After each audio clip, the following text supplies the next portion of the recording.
Salut à tous les amis, c'est Mr. Fox. Ça y est, on y est enfin, le top ultime cinéma de la décennie.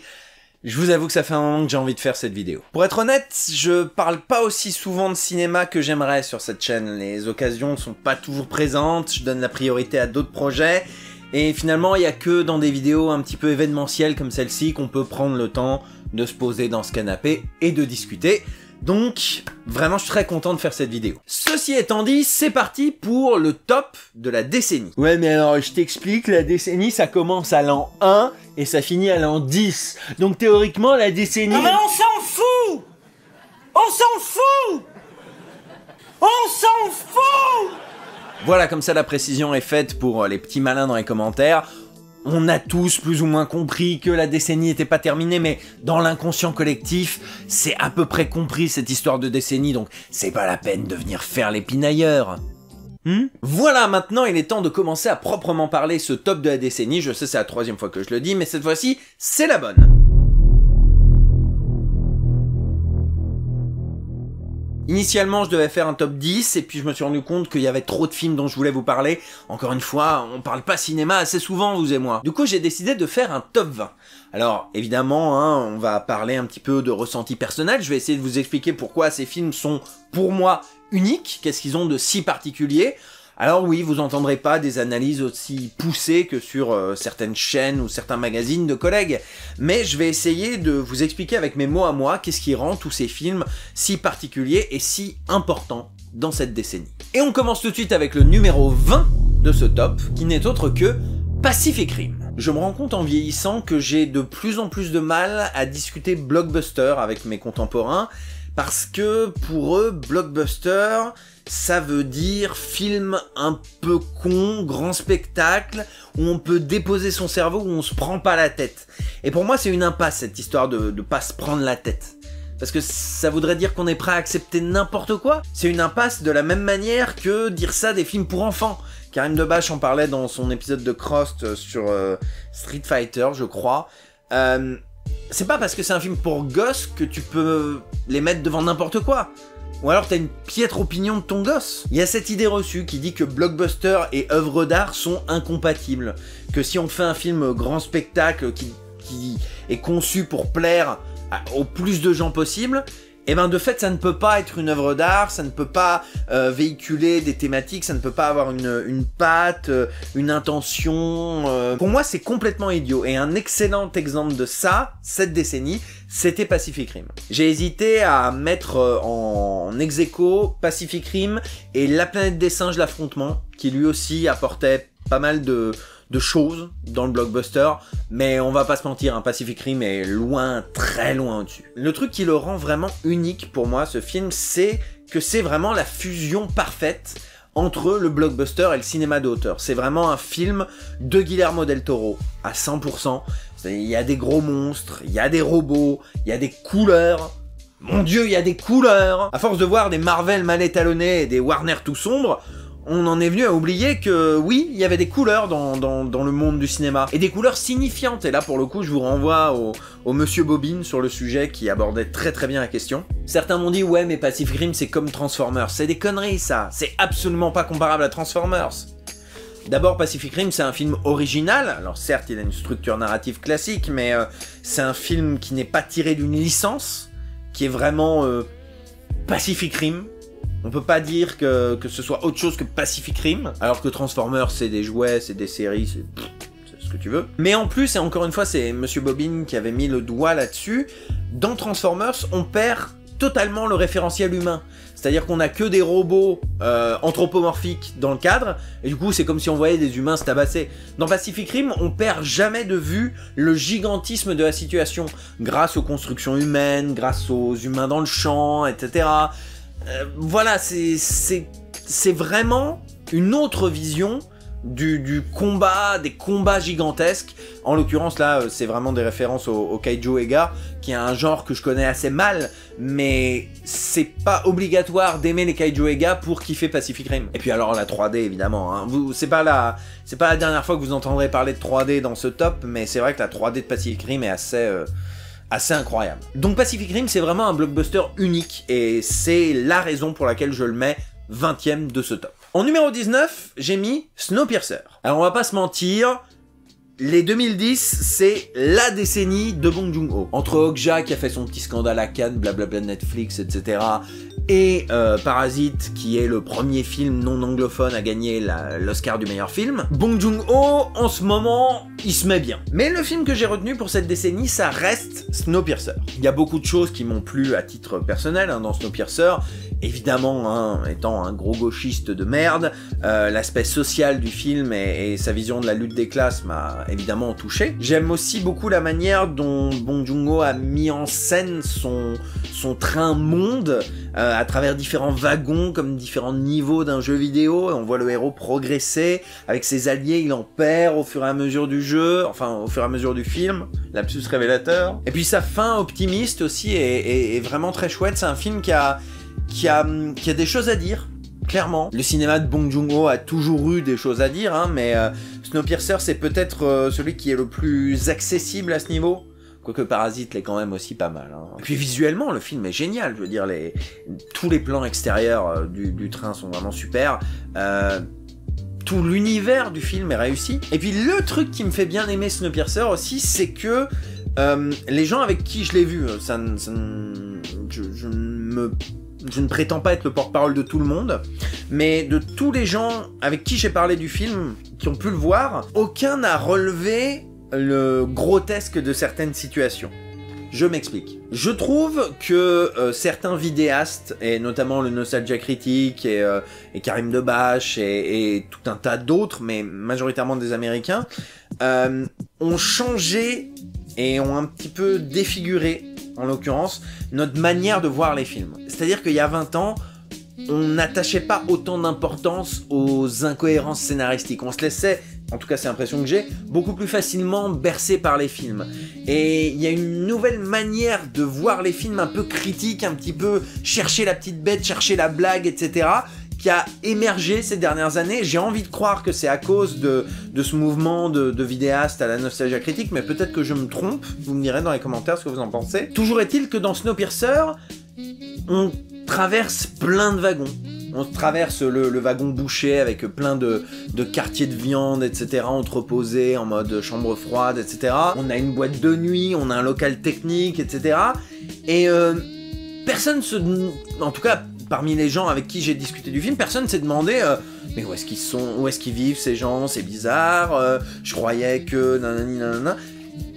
On s'est totalement laissé prendre dans l'univers du film et c'est uniquement quand on nous met ce truc sous le nez qu'on se dit ah oui merde c'est vrai, c'est con, j'y ai pas pensé. Snowpiercer n'essaie pas de tout expliquer, c'est un écueil dans lequel tombent pas mal de films récents et notamment le cinéma de Christopher Nolan, et c'est quelque chose qui a tendance un petit peu à m'énerver. Snowpiercer ne tombe pas dans cet écueil et ça fait partie des choses qui me font assez plaisir. Donc Snowpiercer numéro 19, c'est vraiment un excellent film.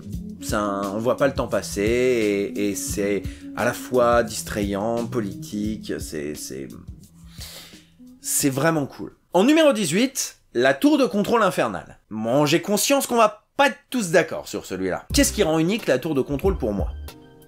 Bah déjà c'est la meilleure comédie française de la décennie. Je suis navré, je sais qu'encore une fois ça divise, mais la tour de contrôle infernale me fait beaucoup rire, même au 4e, 5e visionnage, je sais plus à combien j'en suis, il continue de me faire beaucoup rire ce film. Et puis j'avais envie de le mettre comme symbole, entre guillemets, des comédies françaises différentes. Alors c'est vrai que j'aurais pu prendre un Dupieux, j'aurais pu prendre Dumont, j'aurais pu prendre Yves, En Liberté, il y a eu plein de comédies un petit peu différentes qui sont sorties cette décennie. Mais pour moi, ça reste la tour de contrôle infernale. Contrairement à la majorité des comédies françaises qui ont cartonné ces dernières années, on ne rit pas de certaines personnes, de certaines communautés, de certaines minorités, on ne rit pas, on ne se moque pas. C'est un humour très moqueur qu'on voit notamment dans Qu'est-ce qu'on a fait au bon Dieu, etc. Dans les Danny Boone, il y a toujours un petit peu ça et ça a tendance un petit peu à m'agacer. La tour de contrôle infernale revient à du comique absurde, du slapstick, de la parodie. Il y a des gags qu'on croirait sortis d'un Tex Avery. Je veux dire, quand Ramsey s'est tranché les veines des poignets, qu'il a les mains toutes plates et qu'il s'en sert pour récupérer la clé en passant sous la porte, là c'est du pur Tex Avery, c'est du pur Tom et Jerry, c'est du pur n'importe quel cartoon qui passait à sa cartoon. Les personnages sont tous super rigolos. Philippe Catherine en tête, cette espèce de terroriste Minitel. qui est vraiment très très drôle. Je pense que c'est un des meilleurs rôles de Philippe Catherine. Non, il y a vraiment plein de choses qui me font rire dans ce film. Mais le truc qui m'a aussi motivé à le choisir, c'est que... Putain, il a bidé. Il a bidé. Alors que c'est un duo comique populaire. Vraiment, hein, au moment de sa sortie, je me suis demandé, est-ce que les gens n'en ont pas juste plus rien à foutre d'Eric et Ramsey? Mais regardez la vidéo de McFly et Carlito où ils ont été invités, elle est restée plusieurs jours numéro 1 tendance. C'est la suite d'une comédie ultra populaire qui continue d'avoir des super scores d'audience à chaque rediffusion à la télé. Je suis allé à une avant-première et la salle était blindée, et de ce que j'ai cru entendre, c'était loin d'être une exception, et ça a bidé. Ça a bidé, Enfin, je ne comprends pas pourquoi. Si, je comprends pourquoi. C'est pas forcément l'humour... L'humour que cherche le public français, j'allais dire. Mais ça me rend triste. Eric et Ramsey, c'est vraiment mon duo comique préféré. J'ai suivi avec plaisir leur évolution, un petit peu de leur spectacle un peu gogol au Palais des Glaces, la Tour Montparnasse, etc. Leur tentative un petit peu, voilà, steak, seul tout. Même les trucs qu'ils ont fait chacun de leur côté, hein. Eric a fait Platane, qui est une pure tuerie, et Ramsey, il a fait le FMR avec François Rollin, qui est génial, et puis Hibou, c'est plutôt sympa son film Hibou. Vraiment, j'adore ce duo comique, et La Tour de Contrôle Infernal, pour moi, ça a été le symbole de la comédie française différente, qui avait tout pour réussir, et qui n'a pas réussi. Ça me rend un peu triste, mais... c'est la vie.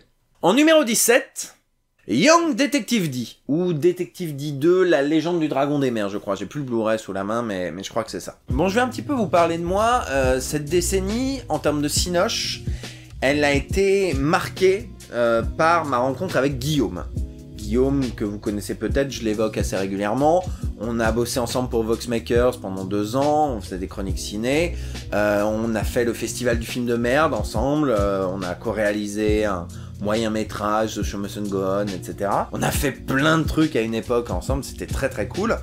Et il m'a fait découvrir plein de cinéastes, et plein de cinémas différents. Alors il y a des cinéastes avec qui la mayonnaise n'a pas du tout pris, du genre Terrence Malick, mais il y a des cinéastes qui m'a fait découvrir et que j'ai découvert avec beaucoup de plaisir, et il y en a un qui s'appelle Tsui Hark. Avec lui j'ai découvert Time and Tide, j'ai découvert Zoo, les guerriers de la montagne magique, j'ai découvert la bataille de la montagne du tigre, Seven Sword, mais surtout j'ai découvert Detective D 1, 2 et 3.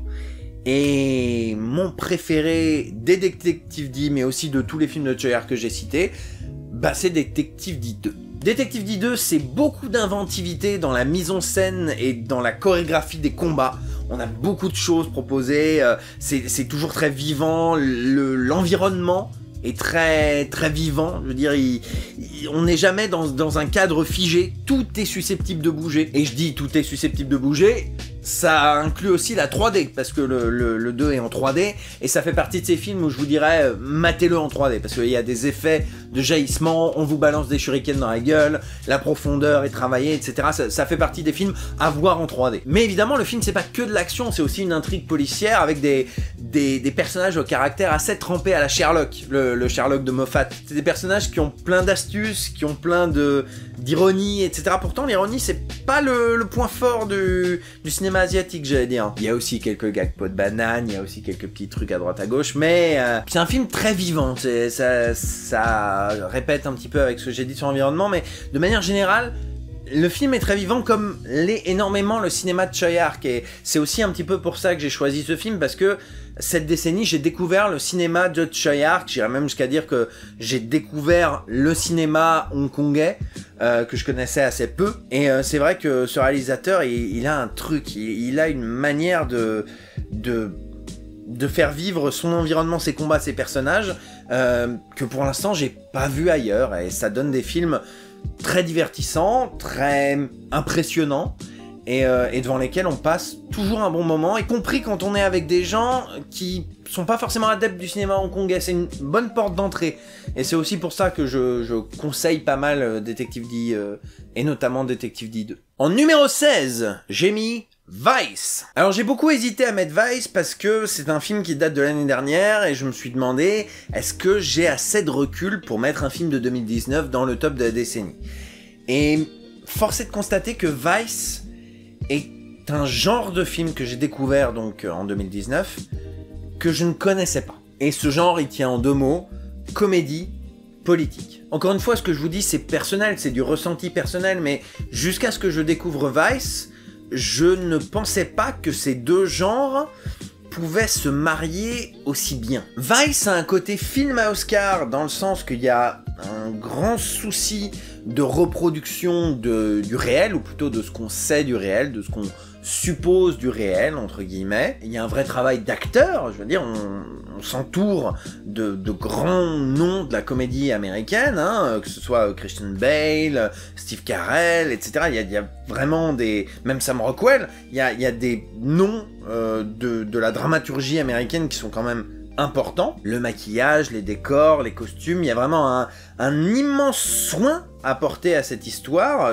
ce biopic, cette reconstitution. Et ça reste une grosse comédie, mais vraiment une comédie, c'est-à-dire il y a vraiment des gags, des situations grotesques.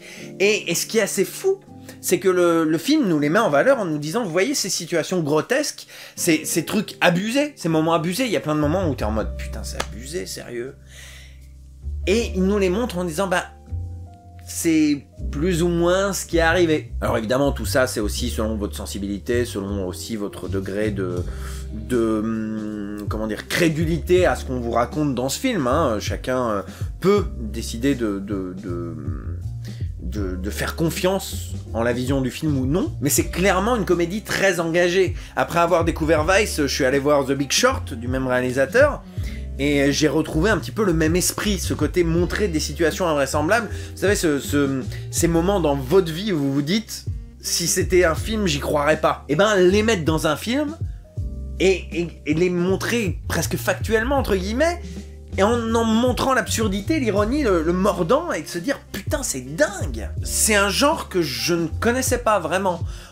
Évidemment, si j'y réfléchis 2 minutes, je vais trouver des comédies engagées politiquement, etc. Mais je veux dire, là, on a un réalisateur de comédie super doué, là, c'est le réalisateur d'Anchorman, quand même, à qui on donne un budget conséquent pour engager des grands acteurs américains, pour faire du gros travail de maquillage, de décor, de costumes, de reconstitution de manière générale, se renseigner, proposer quelque chose qui est très engagé, et ça reste une grande comédie. D'autant que voilà, la vie de Dick Cheney, c'est clairement un moment très intéressant de la vie politique américaine. Donc voilà, peut-être que dans quelques temps, je reverrai un petit peu la position de Vice à la baisse ou à la hausse, on verra. Hein, comme vous l'aurez remarqué, hein, le top est changeant dans la mesure que vous retrouverez pas en top 1 les films qui étaient top 1 dans les années cinéma des années précédentes. Hein. On a remis un petit peu, j'ai remis un petit peu les choses à plat pour ce top de la décennie, et j'ai essayé de faire le tri dans ce qui m'avait marqué, donc vous allez voir des places qui correspondent pas forcément. Mais voilà, peut-être que Vice montera, peut-être que Vice baissera au fil des années, etc. Tout ça est en évolution finalement. En numéro 15, j'ai mis Moana. Alors clairement, certains vont s'étonner de voir un Disney dans le top de la décennie, moi qui passe des années maintenant à cracher sur cette compagnie que je trouve être le summum du cynisme, l'ultra-capitalisme jusqu'au boutiste appliqué à l'industrie cinématographique.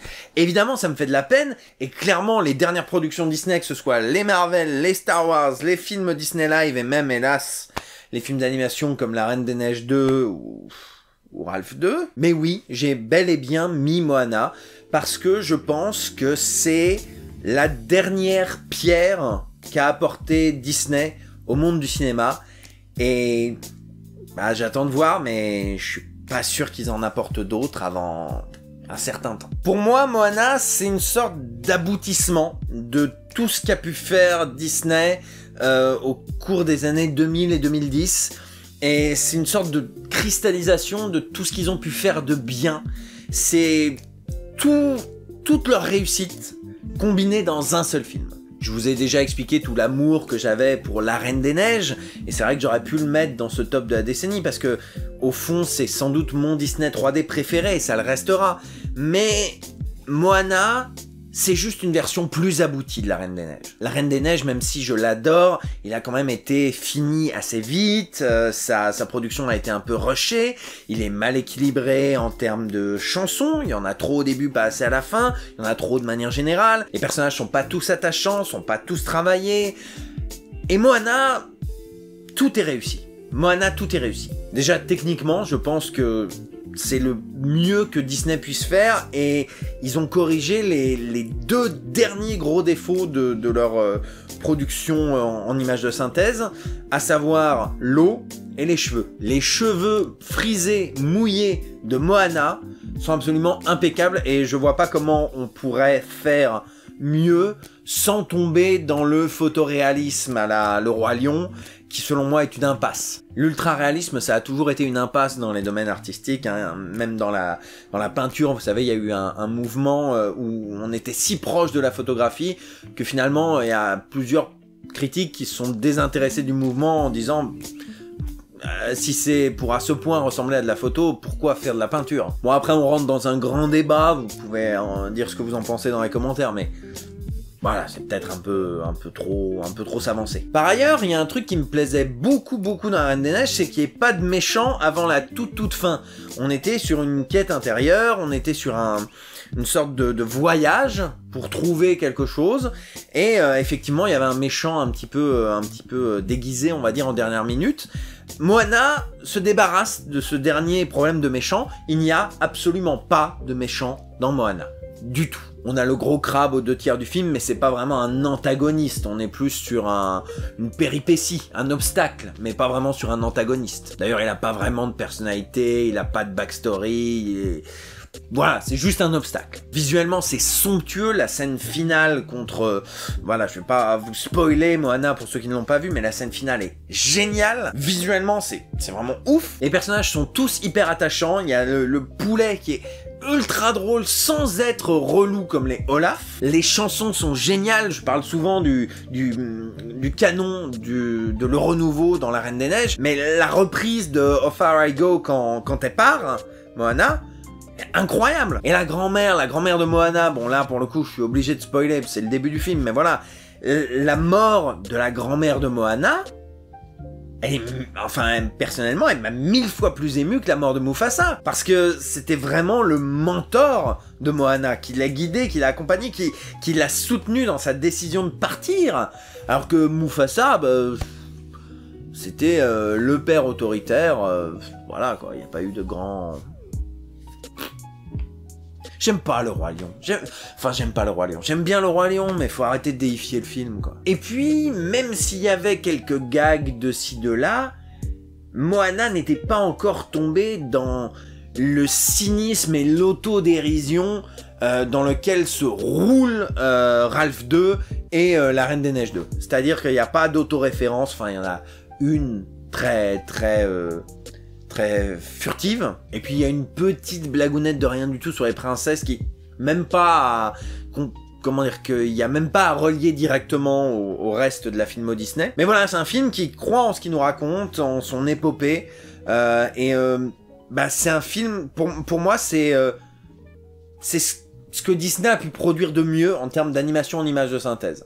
C'est, comme je l'ai dit, une sorte de best-of de tous les éléments réussis qu'ils ont pu avoir dans leur production précédente. Il y a un peu d'Atlantide, il y a un peu de Réponse, il y a un peu de La Reine des Neiges, il y a un petit peu de Cusco même. Et tout ça donne un film absolument brillant. Il n'y a pas d'autre mot, brillant. En numéro 14, j'ai mis Aïe. Cette décennie aura définitivement été la décennie de ma rencontre avec le cinéma indien. Tout le reste de ma vie, j'ai vu 0 film indien. Ces 5 dernières années, j'en ai vu 2. Donc définitivement, grande rencontre. Bon, plus sérieusement, hein, je vous ai déjà parlé de Aïe dans mon top, je crois que c'était le top 2015, et je vous en ai reparlé quand je vous ai parlé de 2.0 du même réalisateur. Mais Aïe m'a vraiment marqué. Encore une fois, je n'avais jamais vu ce genre de cinéma avant. J'avais l'image déjà d'un cinéma indien un peu exubérant, avec évidemment les images des films indiens qui passaient dans What the Cut, etc., avec des trucs un peu barges et tout.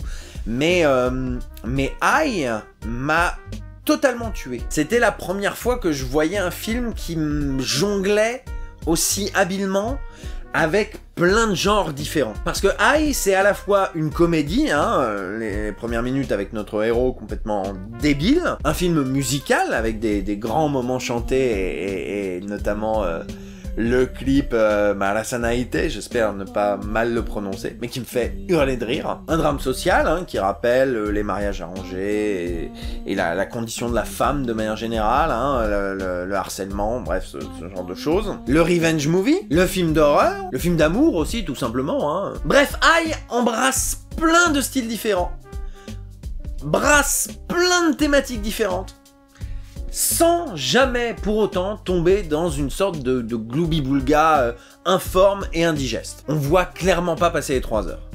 Ce film est un régal à tous les niveaux. Si vous devez découvrir le cinéma indien, en l'occurrence là on est sur du cinéma tamil, je crois que c'est Kollywood, parce qu'il y a plusieurs Hollywood, là je vous renvoie à la vidéo de In the Panda qui parle du film, c'est moi qui lui ai fait découvrir. Ouais. Bref, j'invite les gens qui veulent découvrir ce cinéma-là à démarrer par Aïe, parce que c'est selon moi un bon représentant de jusqu'où peut aller le cinéma indien. Dans ce qu'il a de plus ambitieux, de plus démesuré, parce qu'on est quand même sur un film qui propose plein de choses, encore une fois, j'ai parlé des thématiques, mais il y a aussi tout simplement les moyens mis dans le film, hein, les maquillages et ce genre de choses ont été faits par la Weta, donc quand même la team de Peter Jackson. Donc bizarrement, oui, même si c'est un film très très riche et bah assez long, si vous devez découvrir le cinéma indien, bah commencez par celui-là. Je pense que ça peut être une bonne porte d'entrée. Après, je peux peut-être me tromper.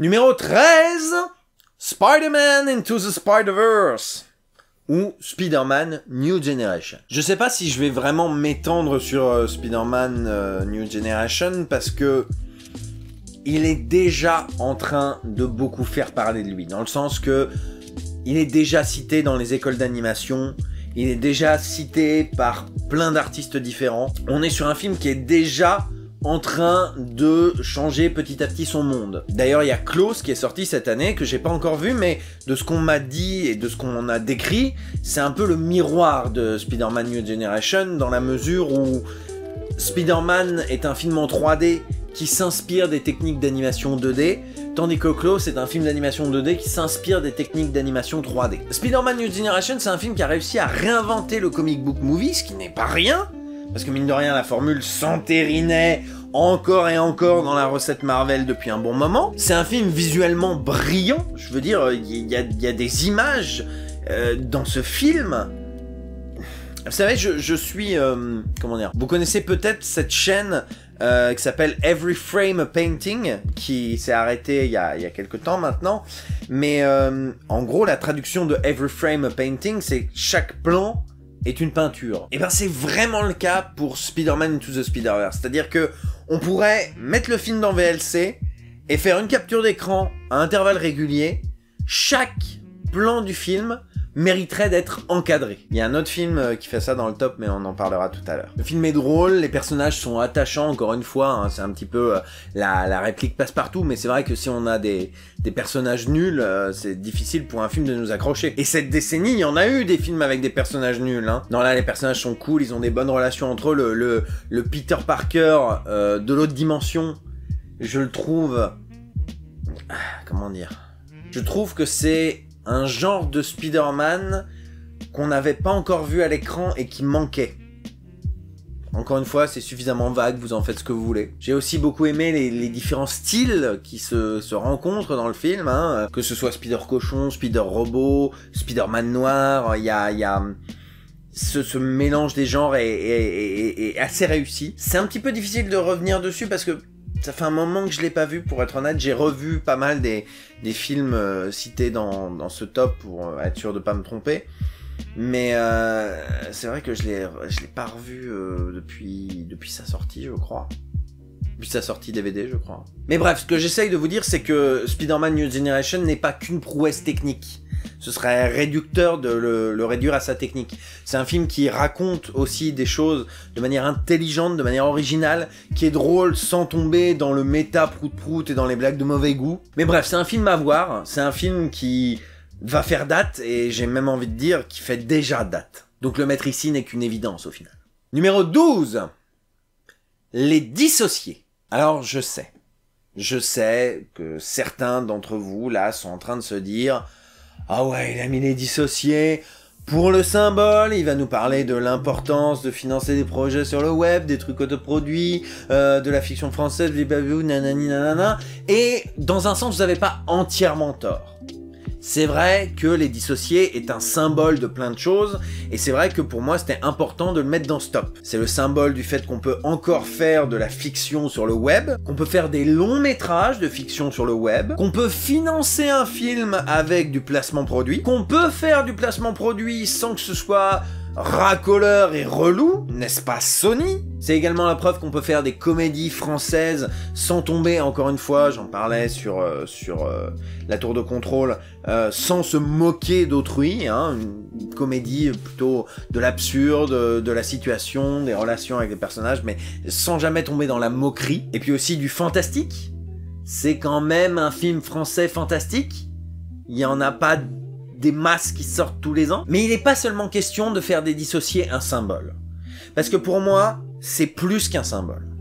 C'est un très bon film. Très franchement, j'aurais pas mis dans ce top n'importe quel film web français qui a un petit peu de gueule. C'est les dissociés que je voulais mettre. J'ai mis les dissociés parce que le film est très très réussi. Surtout pour un film avec ce budget, c'est dingue. Le film est drôle, le film est bien écrit, le film est bien joué. Putain, mais les acteurs, ils sont bons. Mention spéciale, évidemment, à Vincent Tirel, qui est quand même un mec barbu de 30 ans et qui joue très bien la petite fille. C'est quand même pas rien. Et puis ça marche, tout simplement, hein, cette histoire, je me suis laissé porter, ça marche très très bien. On est tenté de croire que sur le web, c'est compliqué de sortir un film qui a vraiment une gueule de film. Parce que d'abord, il y a les moyens, et parfois aussi, il n'y a pas les codes. C'est-à-dire que pour pouvoir faire un film qui fait film, il faut pouvoir intégrer inconsciemment ce qui fait film dans les films pour pouvoir les restituer. Et là, j'ai fait une phrase inutilement longue pour redire exactement la même chose. Pardon, bon, ce que j'essaye de dire, c'est que c'est très difficile sur le web de faire film. Il y a toujours cette touche où on se dit ouais, effectivement, ça se donne des airs de film, mais ça reste du web. Il y en a qui font vraiment beaucoup d'efforts pour que ça fasse film et qui le touchent du doigt, et il y en a qui comment dire, qui ont pas vraiment compris qu'est-ce qui faisait un film. Et je vais pas encore reparler. Non, j'en parle pas. Les Dissociés est un film web qui fait film. Son seul truc qui nous rappelle que c'est pas un film, c'est son générique de fin qui passe beaucoup trop vite parce que c'est une vidéo sur YouTube, alors du coup on peut pas mettre un vrai générique de fin qui défile tranquillement, etc. machin. Unique Production Manager. Non, on n'a pas le temps. Donc oui, il y a un petit peu de symbolisme dans le fait de mettre Les Dissociés dans mon top 20. Mais c'est pas que du symbolisme. C'est un film vraiment très réussi, que je regarde toujours avec plaisir. C'est un film qui en plus, comment dire, parle selon moi à tous les publics. Je l'ai montré à mon père qui l'a bien aimé. Et ça fait plaisir de voir ça. Surtout de gens qui ont les mêmes références et les mêmes moyens que nous. C'est cool. Ça fait chaud au cœur. Numéro 11. Gravity. Évidemment, quand j'en parle autour de moi, Gravity, il y a quasiment un consensus. À peu près tout le monde autour de moi est d'accord pour dire que c'est un chef-d'œuvre. Mais dès que je quitte un petit peu ma bulle des réseaux sociaux et mon filtre personnel, je me rends compte qu'il y a plein de gens qui ne voient en Gravity qu'un survival chiant. Et je suis en mode, comment on peut passer à ce point à côté du film? Alors, même si c'est un cliché, je suis convaincu qu'une partie des gens qui n'ont pas kiffé Gravity l'ont vu sur un écran de 5 pouces avec des écouteurs. Et c'est définitivement pas une bonne manière de découvrir le film. Je sais que ça fait un peu péteux de dire ça, je sais que ça fait un peu méprisant, je sais que ça fait un petit peu « Oh là là, regardez-moi, j'ai les moyens d'aller au cinéma ou d'avoir un vidéoprojecteur », mais c'est pas qu'une question de moyens. Il y a des films qu'on peut découvrir sur tous les supports. J'en suis convaincu, parce que ce sont des films où ce qui compte, c'est plus le message, le sous-texte et ce qui est véhiculé à travers le film que vraiment l'image en elle-même. Mais quand on est face à Gravity, qui est un véritable objet cinématographique qui ne résonne que dans une salle de cinéma, c'est compliqué de dire j'ai vu Gravity quand tu l'as vu sur ton portable. Encore une fois, je suis conscient que ça fait phrase de péteux, mais Voilà, c'est la réalité. Gravity, c'est un film qui parle, entre autres, de dépression.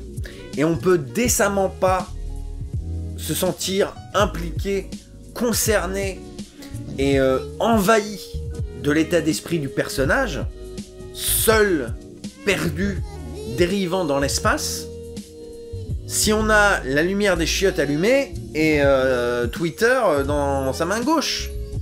Ça ne marche pas. Je sais que c'est ma main droite, oh là là. C'est un huis clos, c'est un survival, c'est claustrophobe.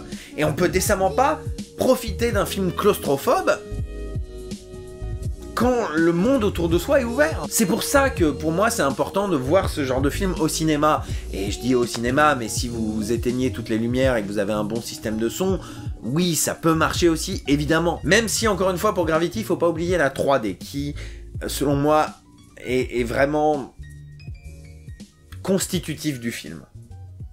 Gravity sans 3D, c'est qu'une partie de Gravity. Gravity, moi, je l'ai trouvé dingue. Gravity, je continue de le trouver dingue. En 1h30, il arrive à te prendre au cœur et à pas te lâcher, à te sentir enfermé en plein milieu de l'espace, qui te fait vibrer en même temps que les pièces métalliques de la station spatiale vibrent pour finalement exploser. J'en fais peut-être un petit peu trop, là. Un petit peu. Gravity n'est définitivement pas n'importe quel autre survival, n'importe quel autre huis clos, n'importe quel autre film chiant dans l'espace. Définitivement pas. Là encore, je vous renverrai bien à la vidéo de Monsieur Bobbin sur Gravity, qui expose un petit peu toutes les thématiques, tout ce que le film a à raconter, tous les sens cachés du film, pour que vous compreniez à quel point c'est autre chose que un survival dans l'espace où il se passe rien, que c'est infiniment plus intelligent que « Oh, c'est une meuf, elle essaie de rentrer sur Terre, blablabla, blablabla ». Tu peux résumer tous les films du monde en une phrase comme ça. De toute façon, j'ai l'impression que ceux qui détestent déjà Gravity, ou ceux, tout simplement, que Gravity n'a pas touché, ne changeront plus d'avis. Je pense que, pour ces gens-là, l'avis est déjà arrêté sur la question, et on pourra rien y faire, alors tant pis. Mais essayez au moins de respecter et de comprendre qu'est-ce qui nous a profondément touchés, bouleversés et agrippés dans Gravity. Voilà pour les 20 à 11, maintenant entamons sans plus de cérémonie le top 10. Numéro 10 de ce top de la décennie, Citizen 4. Est-ce que vous avez déjà vu l'histoire se créer sous vos yeux?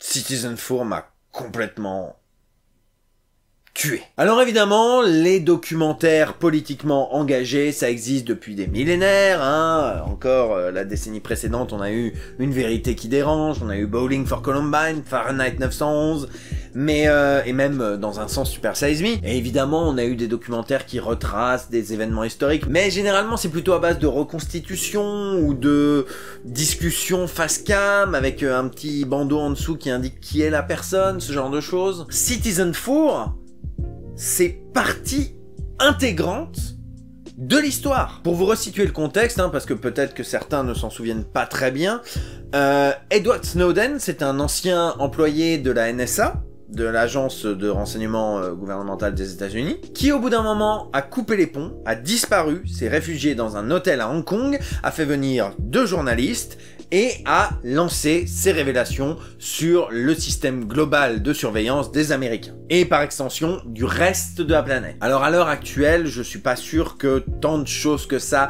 aient changé en termes de législation, hein. Le gouvernement a dit qu'ils allaient arrêter, mais je suis pas sûr qu'il l'ait fait. Au fond, on sera jamais sûr de rien, mais ce qui est sûr en tout cas, c'est que depuis les révélations de Snowden, on sait.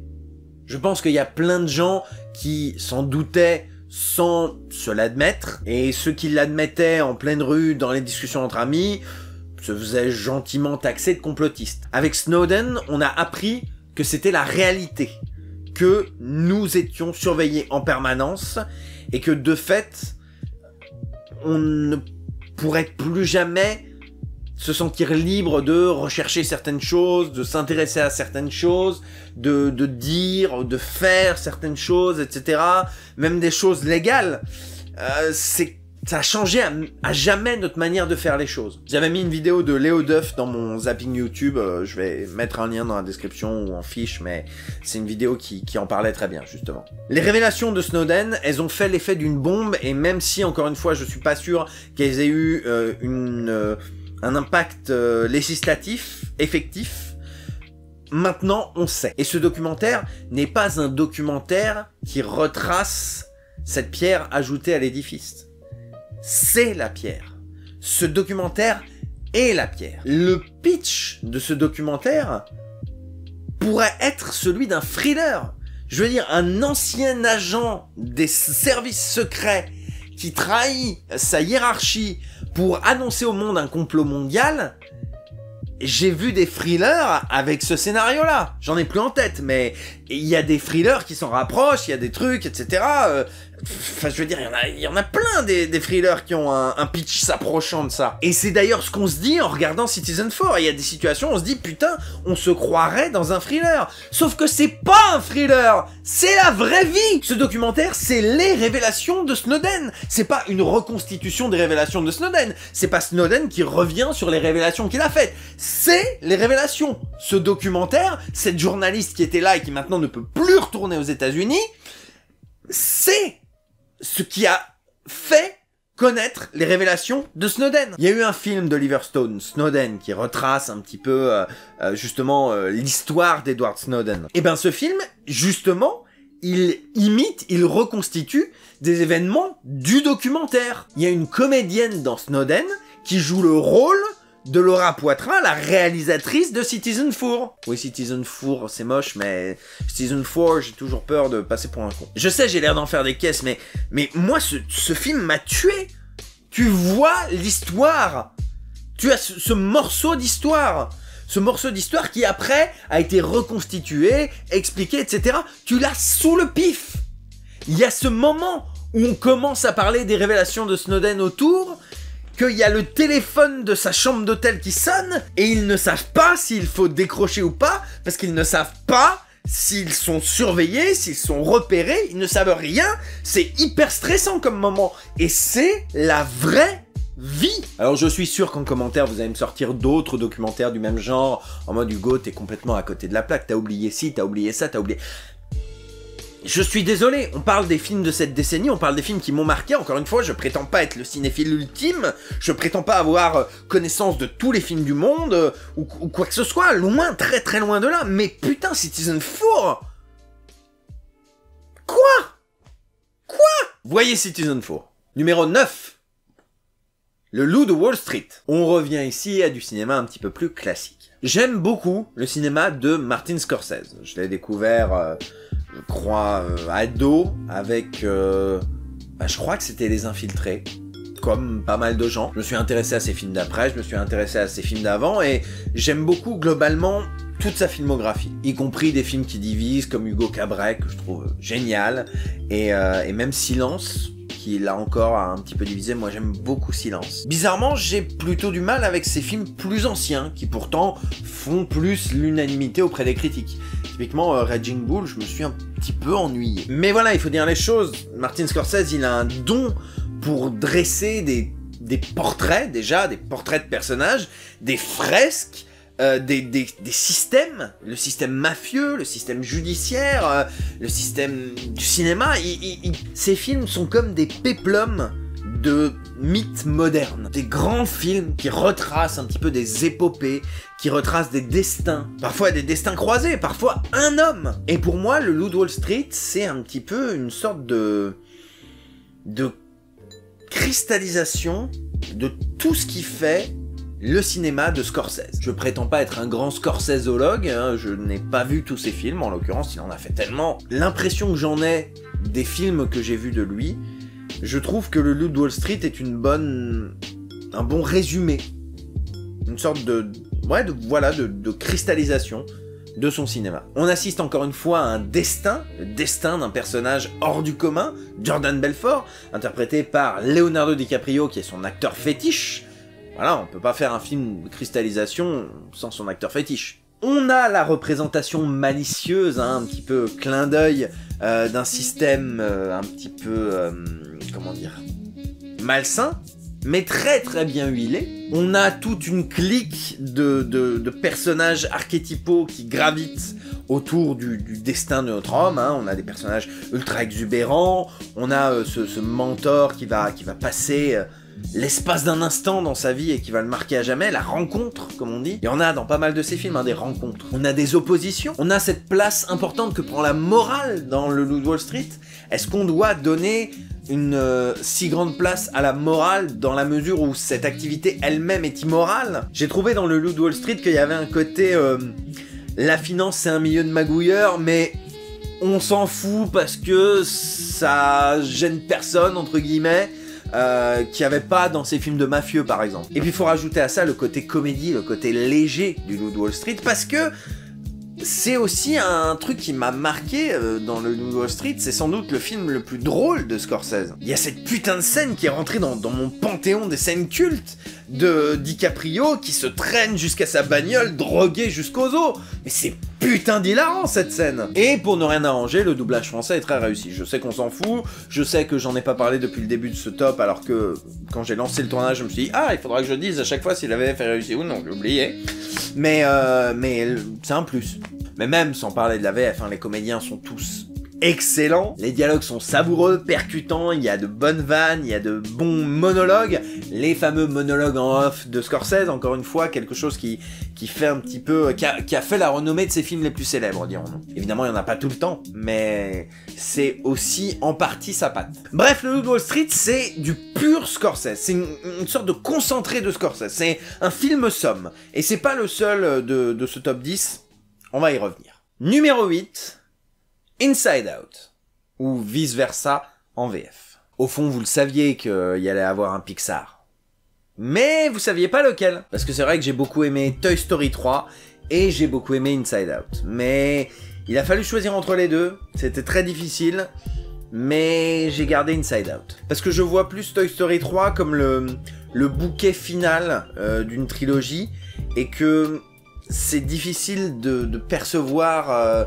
Enfin, c'est difficile, pas impossible, de percevoir tout ce qui en fait la saveur si particulière sans avoir vu les deux premiers qui datent de 95 et 99, donc voilà, c'est quand même une autre décennie. Alors que Inside Out, qui est tout aussi fort, se savoure seul, j'ai envie de dire. Alors c'est pas tout à fait la même chose que pour Moana, je dirais pas que c'est la cristallisation et le summum de tous les ingrédients clés de Pixar, etc. machin, mais c'est vrai que en un sens, Inside Out est le plus réussi des films Pixar sur certains points. Par exemple, les studios Pixar sont très doués pour transposer certains éléments de notre société humaine, voire même occidentale, sur les mondes qu'ils décident de dépeindre, que ce soit le monde des jouets, le monde des insectes, le monde des poissons, etc.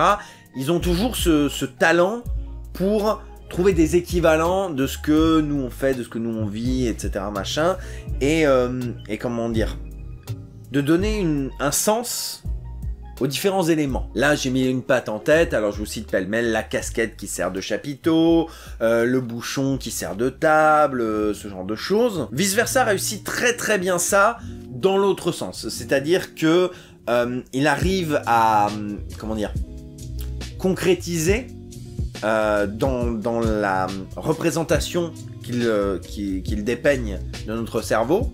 Ils arrivent très bien à constituer, à conceptualiser certaines idées, notamment la chanson qui reste dans la tête, les choses qu'on oublie petit à petit, les différentes îles qui représentent nos différents centres d'intérêt, la place de la joie, de la tristesse dans notre psyché, les souvenirs complexes qui combinent les deux, la mélancolie, les amis imaginaires, l'usine des rêves, ce genre de choses. Il y a...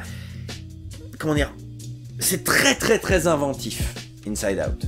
Ou vice versa, je dirais les deux, indépendamment, on s'en fout. À partir de ce high concept dont plusieurs internautes ont souligné l'ironie, en mode « Ah, Pixar, c'était si les jouets avaient des sentiments, et si les insectes avaient des sentiments, et si les poissons avaient des sentiments, et si les super-héros avaient des sentiments, et vice versa, c'est « Et si les sentiments avaient des sentiments ?» Mais donc, en partant de ce high concept-là, ils ont trouvé une multitude d'idées, c'est vraiment un film qui fourmille de trouvailles. Et ça, je trouve ça génial. Typiquement, une scène où on voit la psyché des parents face à la psyché de Riley, je la trouve très très drôle et très intelligente. Mais vice versa, c'est également des personnages, des gags et du drame. Enfin, pas du drame, mais de l'émotion. De la vraie émotion, de l'émotion sincère, j'ai envie de dire.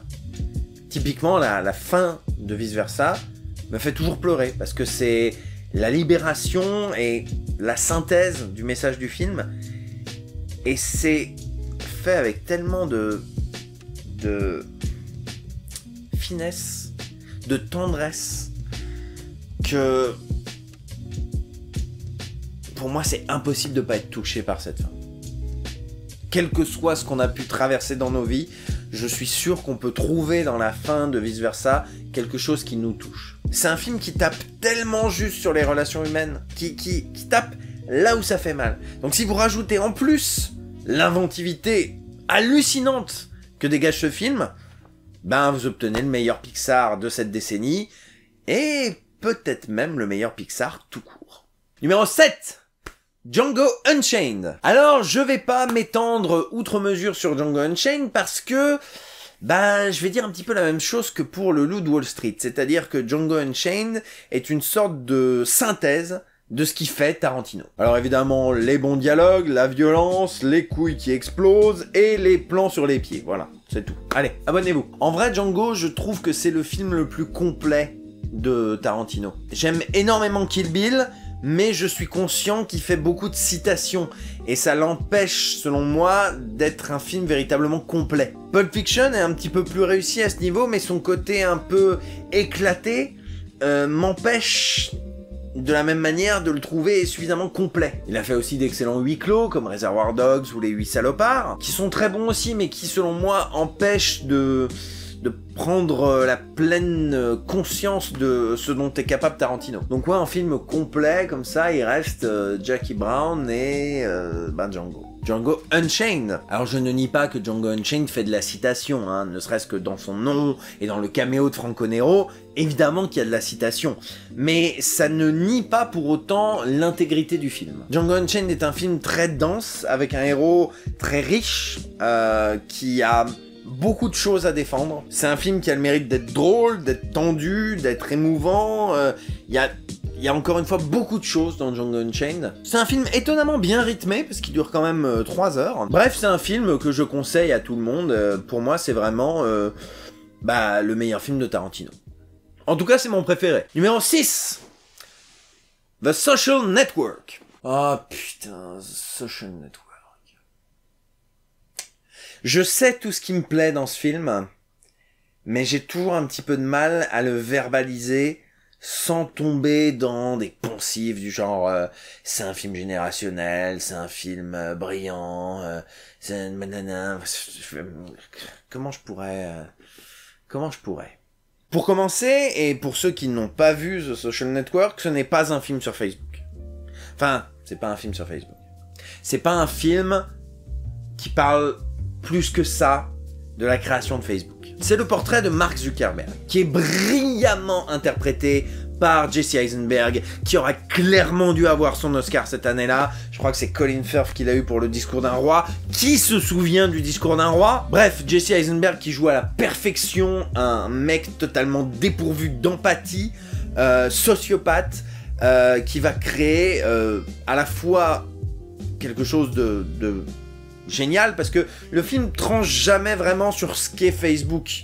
Il le montre à la fois comme quelque chose de chouette, entre guillemets, tout autant qu'il le montre comme un outil pervers. Mais en fait, plus que Facebook, c'est vraiment Mark Zuckerberg le sujet du film. C'est une sorte de portrait des relations sociales qu'il est incapable d'avoir, des relations de ses proches qu'il envie, qu'il jalouse, sans réussir à comprendre qu'est-ce qui les fait fonctionner. Et ça, c'est évidemment l'acteur, c'est évidemment le réalisateur, mais c'est aussi le scénariste, Aaron Sorkin. C'est dialogue, mais c'est du diamant brut, quoi. Ça fuse, c'est toujours intelligible, alors que pourtant ça va à une vitesse folle. Il y a des scènes tout simplement brillantes, hein, la fameuse scène de l'aviron avec In the Hole of the Mountain King, je crois. Et puis la scène d'intro, évidemment, hein, qui est une sorte de condensé de ce qui va arriver dans le film. Clairement, chez les cinéphiles, ça se bagarre sur quel est le meilleur Fincher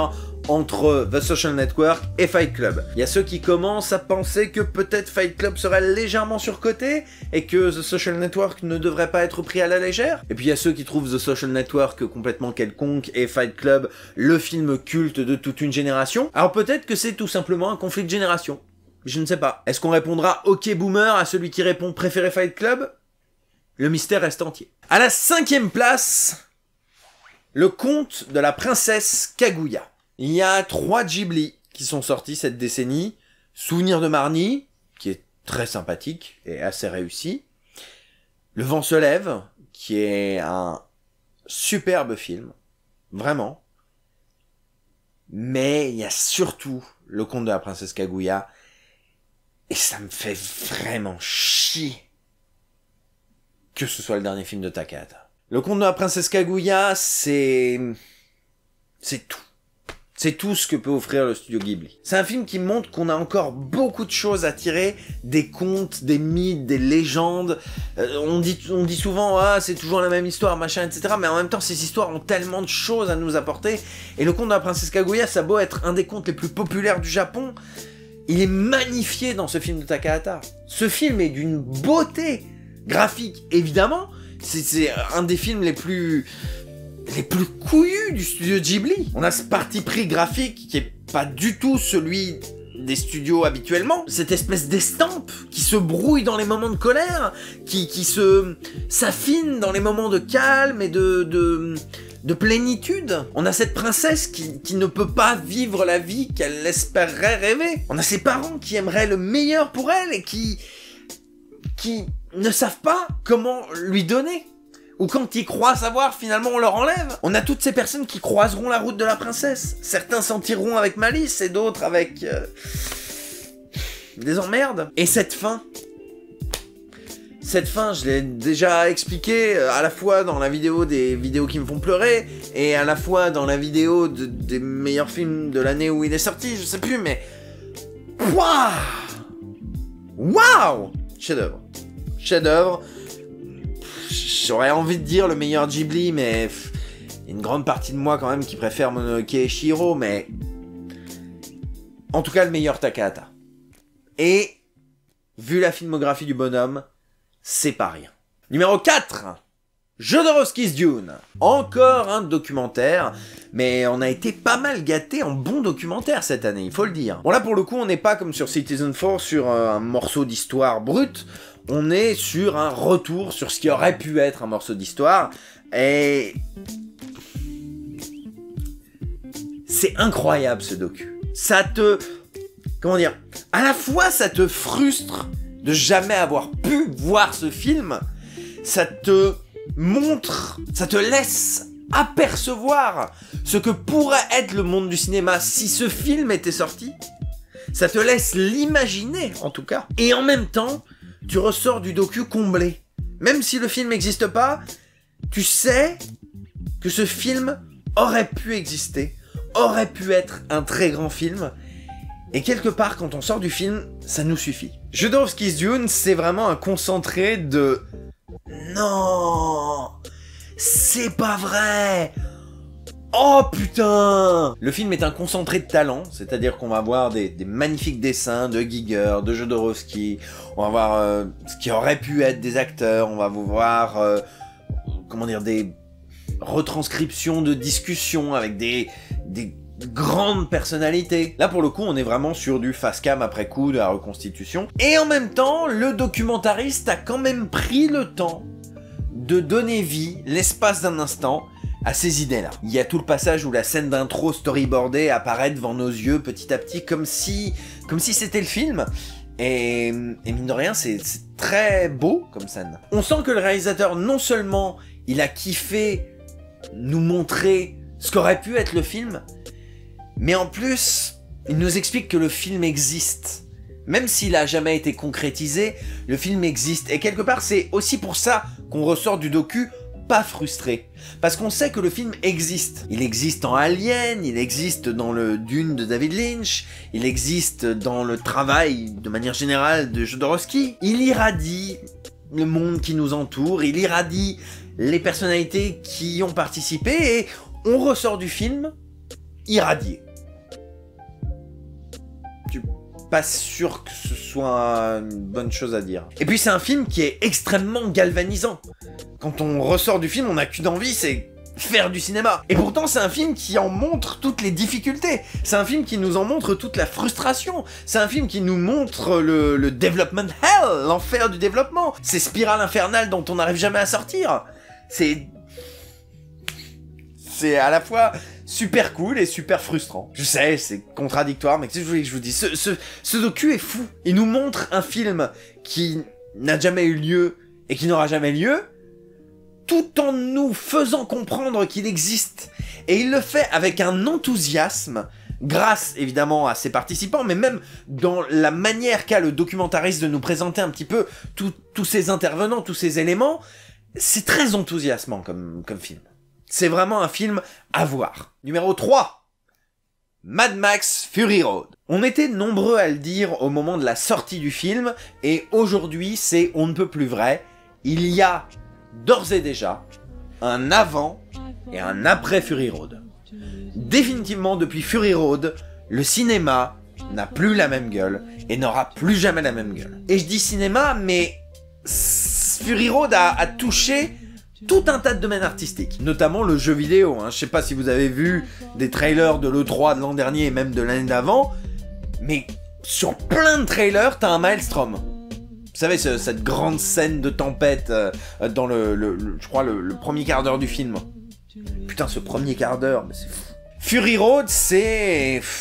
Est-ce que j'ai vraiment besoin de reparler pour la 30e fois de Fury Road? Je vais pas vous refaire pour la 100e fois un résumé de tout ce qui réussit dans Fury Road, parce que je pense qu'il est dans pas mal de top de la décennie, Fury Road. Je pense qu'il y a pas mal de cinéphiles bien plus pointus et plus outillés que moi qui en parleront mieux que moi, alors je vais plutôt vous en parler à travers une expérience personnelle. Fury Road, je l'ai présenté il y a quelques mois à ma mère, qui aime bien le cinéma, qui est toujours curieuse du cinéma, qui n'était pas forcément emballée par Fury Road, mais j'ai réussi à lui expliquer que c'était un film qui allait changer la face du cinéma. Elle a été intriguée, elle a voulu le voir. Il y a donc toute la première demi-heure du film, Max qui se fait capturer, Furiosa qui part, Immortan Joe qui se rend compte de la supercherie, qui envoie ses troupes, avec le Warboy, avec Max, etc., la course-poursuite, le Maelstrom, et la fusée de détresse qui s'éteint dans le sable et la tempête. À ce moment-là, j'ai mis le film en pause, parce que pause pipi, et je me suis tourné vers ma mère et je lui ai dit, alors qu'est-ce que t'as compris du film pour l'instant? Et elle a tout compris. Elle m'a parfaitement restitué tout ce qui faisait l'univers du film. Évidemment le côté post-apo, mais même la manière dont était géré l'eau, le contrôle qu'effectuait Immortan Joe sur la population, le rôle des femmes, pourquoi elles s'étaient enfuies, etc. machin. Elle avait tout compris du contexte du film. Et moi, avec un petit peu de malice, on va pas se mentir, je jubilais un petit peu, je lui ai dit « Et tu trouves pas ça dingue d'avoir à ce point tout compris de l'univers du film sans dialogue ou si peu ?» Et il y a eu un petit moment de pause et elle a dit « Ah ouais, c'est vrai que... » Ben oui, c'est vrai que Mad Max Fury Road nous rappelle un petit peu l'essence du cinéma. L'essence du cinéma, c'est raconter des histoires par le mouvement. Pas besoin de gigantesques kilos de dialogue, pas besoin de milliards d'expositions. On peut raconter tout ce qu'on a envie de raconter sur l'univers dans les images. Fury Road nous expose tellement son univers, avec tellement peu de dialogue, c'est une leçon ce film. Ça nous rappelle à quel point le médium cinématographique est un médium qui passe par l'image. Je vous ai dit tout à l'heure Every Frame a Painting en parlant de New Generation, c'est valable aussi pour Fury Road. Fury Road, tu prends VLC, tu fais n'importe quelle capture d'écran, tu l'encadres dans un musée, les gens se diraient « Ah oui, tiens, effectivement ». Et je dis un musée, mais un livre sur le cinéma, ça marche aussi. Tu prends n'importe quelle capture de Fury Road, elle a sa place dans un livre sur le cinéma. Évidemment, il y a des plans, le plan de Furiosa qui tombe à genoux notamment, le plan du Maelstrom, évidemment, enfin voilà, il y a des plans iconiques. Mais tant de choses sont racontées, tant de choses sont évoquées, même par l'image dans Fury Road, que quand il y a des gens qui viennent me dire c'est juste un camion, il s'en va, il revient, putain, il y a des coups de tatane qui se perdent. Bref, pour le reste, je vous renvoie à tout ce qui a déjà été dit sur le film. Numéro 2. Cloud Atlas. J'ai toujours été un grand fan du travail des sœurs Wachowski. Cloud Atlas me plaît énormément. Et là, pour le coup, je vais pas pouvoir vous parler de trucs global, de choses qui font consensus, parce que le film fait pas consensus, il est globalement apprécié, mais je connais peu de gens qui le mettent aussi haut dans leur estime. Cloud Atlas, je le trouve bouleversant. Je le trouve bouleversant à tous les niveaux possibles et imaginables. Cloud Atlas, c'est tellement d'histoires différentes, reliées avec tellement de malice et de génie que c'en est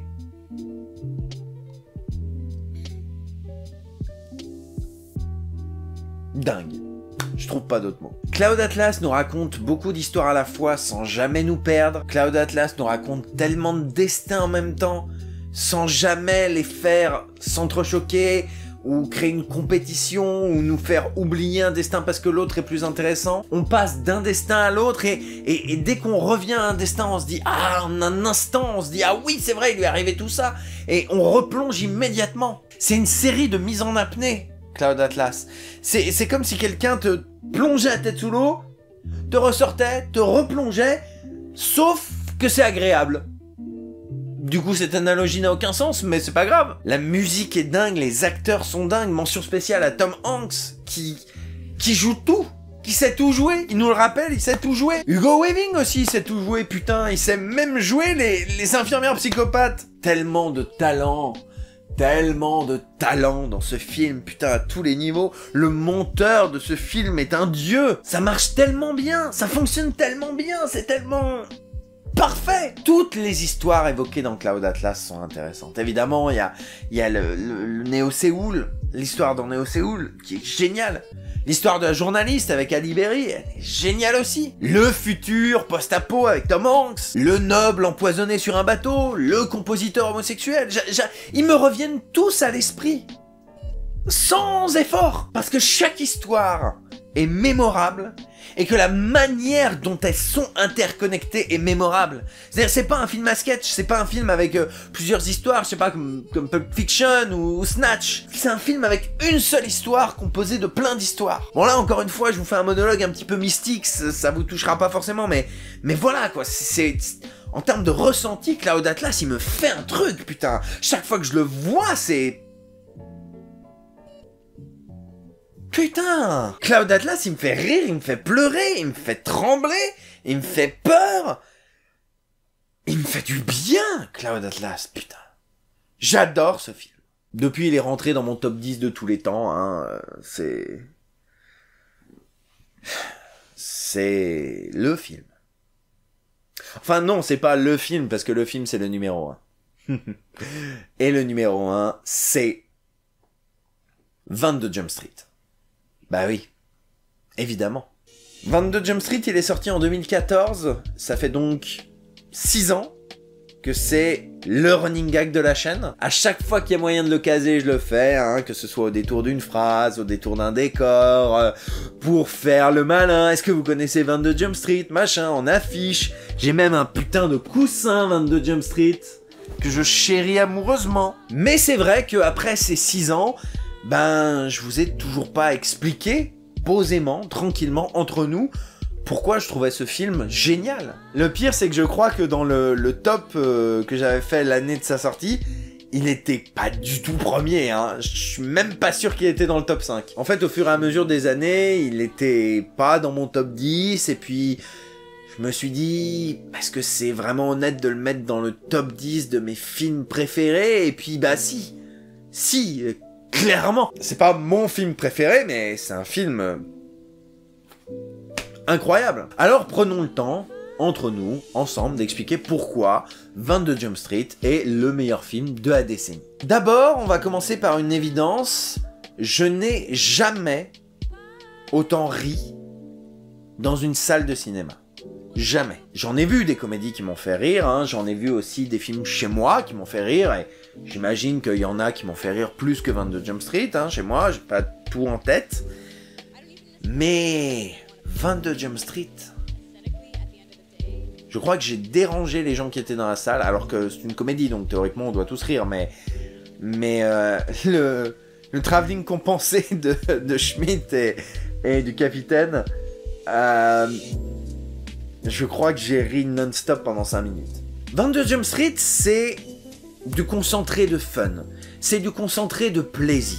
Alors oui, certains cinéphiles, et notamment certains bien barbus, défendent à raison le fait que le cinéma n'est pas forcément fait pour nous faire plaisir. Et je suis d'accord avec cette théorie. Oui, on n'est pas forcément au cinéma pour kiffer. Il y a des films qui nous font peur, il y a des films qui nous indignent, il y a des films qui nous font trembler, il y a des films qui nous dégoûtent même. Et c'est important de voir ces films-là parce que oui, effectivement, le cinéma, ce n'est pas que du fun. Mais, en même temps, moi, j'accorde une importance au fun au cinéma. Et 22 Jump Street, c'est du concentré de fun. C'est du concentré de plaisir. C'est un film ultra drôle qui ne se vautre pas dans la fange de l'humour vulgaire, pipi caca, etc. C'est un film qui fait de l'humour méta, certes, et effectivement, il y a un running gag qui peut en agacer certains, ça je le comprends tout à fait, mais c'est de l'humour méta, pas cynique. On est sur du brisage de quatrième mur, certes, mais c'est quand même autrement plus fin que Deadpool, par exemple. Voilà, on va avoir quelques blagues là-dessus, mais c'est pas non plus le cœur du film. C'est pas un film créé pour être un film méta, comme cette merde de Deadpool. Pourquoi je m'énerve contre Deadpool, là? C'est bizarre. 22 Jump Street, c'est des acteurs absolument brillants qui nous offrent des gigantesques cargaisons de rire. Et encore une fois, hein, j'y reviens parce que pour moi c'est important, on n'est pas sur de la moquerie, on n'est pas sur de l'humour qui au détriment de qui que ce soit, on est sur du comique de situation, sur des blagues, on n'est pas sur de l'humour oppressif. Voilà, je voulais éviter de le sortir parce que je sais que c'est un mot qui agace certains, mais voilà, il faut le dire, c'est pas de l'humour oppressif et putain ça fait du bien. Il y a même des vannes sur le fait que c'est pas de l'humour oppressif. Des vannes drôles, attention. Et puis c'est bête à dire, hein, mais bah il y a cette bromance totalement premier degré. Certes, on peut en rire parce que évidemment les standards de la comédie romantique et de la bromance sont bien exposés. Donc évidemment, on peut en rire. Mais ça reste avant tout quelque chose de premier degré. Cette bromance, aussi bien les spectateurs, le réalisateur et les acteurs, on y croit. C'est une amitié sincère qu'il y a entre Schmidt et Jenko. C'est un film qui s'assume à fond de manière générale, qui assume ce qu'il est à mort, et c'est ce qui en fait sa plus grande force quelque part. C'est la force de son générique de fin notamment. Mais bon, avouons-le, tout ça c'est que différentes manières de vous expliquer à quel point ce film est drôle, putain. Bien sûr que ça me fait plaisir de voir des grandes fresques de Scorsese, bien sûr que ça me fait plaisir de voir des films sommes de Tarantino, des documentaires sur Snowden, sur des films qui n'ont jamais eu lieu. Évidemment, ça me fait plaisir de voir la psyché humaine animée dans un film Pixar, de voir des films d'un nouveau genre que j'ai jamais vu avant. Évidemment, tout ça, ça fait partie intégrante du cinéma que j'aime. Mais il y a aussi les comédies, putain. Les comédies, c'est important. Les comédies, c'est un genre à part entière. C'est un genre pour lequel il faut donner les moyens de ses ambitions. Et 22 Jump Street, c'est un film qui est à la hauteur de ses ambitions. C'est un film putain de drôle. C'est un film qui se donne les moyens d'être drôle. C'est un film qui a conscience d'être drôle, qui a conscience de ce qu'il est et qui s'en sert pour être drôle. C'est une tuerie, ce film. C'est la meilleure comédie de ces 10 dernières années. Putain, je dis ça en mode c'est non négociable. Mais oui, c'est non négociable. J'essaie de quitter un peu le côté running gag et d'essayer de vous expliquer à quel point il est drôle. Parce que je vais pas vous expliquer qu'est-ce qui rend le film drôle, parce que raconter une blague, c'est gâcher la blague. Voyez 22 Jump Street, faites-vous votre propre avis. C'est pas pour rien que c'est un running gag sur la chaîne, hein. Faut vraiment le voir. Voilà, on est arrivé au bout de ce top de la décennie, c'était dense, hein. J'en suis à 2h30 de tournage, donc j'imagine que la vidéo va faire plus de 2 heures. J'espère que vous y aurez trouvé votre compte, hein. Cela dit, j'aimerais dresser une mini conclusion avec un constat que j'ai fait en préparant ce top de la décennie. Tous les films que j'ai cités, les 20 films, ont quelque chose en commun.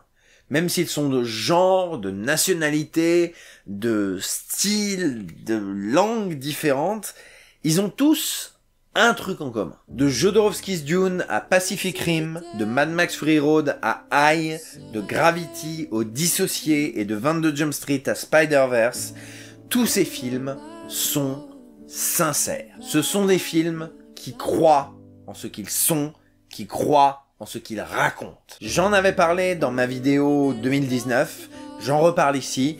Pour moi, c'est quelque chose de très important au cinéma. J'en ai marre de voir des films cyniques. J'en ai marre de voir des films qui ont conscience d'être des films et qui ne s'assument pas. J'en ai marre de voir des films qui font des clins d'œil aux spectateurs en faisant des petites blagounettes pour désamorcer tout intérêt dramatique. J'en ai marre de ces films qui créent des tragédies simplement pour pouvoir les transformer en happy end à la fin. J'en ai marre de ce film qui présente des duos de personnages en montrant des kilomètres à l'avance qui vont finir ensemble. J'en ai marre de ces films cyniques, j'en ai marre de ces films qui ne croient pas en ce qu'ils sont.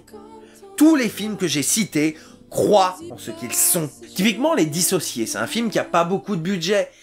Mais quand il doit raconter l'histoire du méchant du film, avec cette petite partie animée par Boulet, etc., malgré le manque de moyens, ils y croient. Il y a la musique, il y a les effets, il y a les dessins qui sont faits avec sérieux, ils y croient totalement.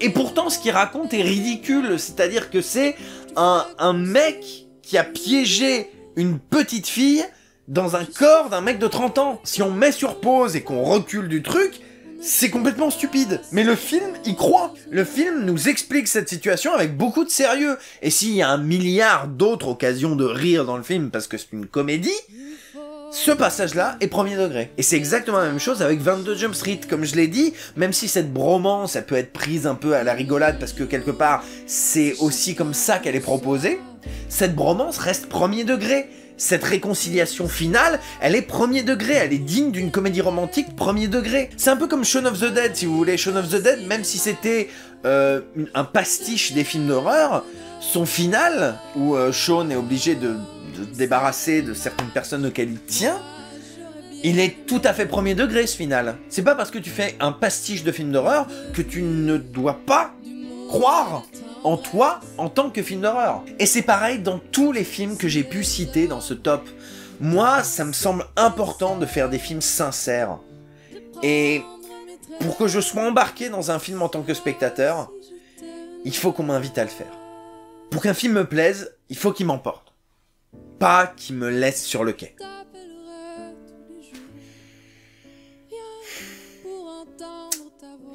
Abonnez-vous, likez, activez la cloche. N'hésitez pas également à commenter, donnez-moi votre film de la décennie. Ne sortez pas votre top parce que je le lirai pas, mais vraiment, donnez-moi un film.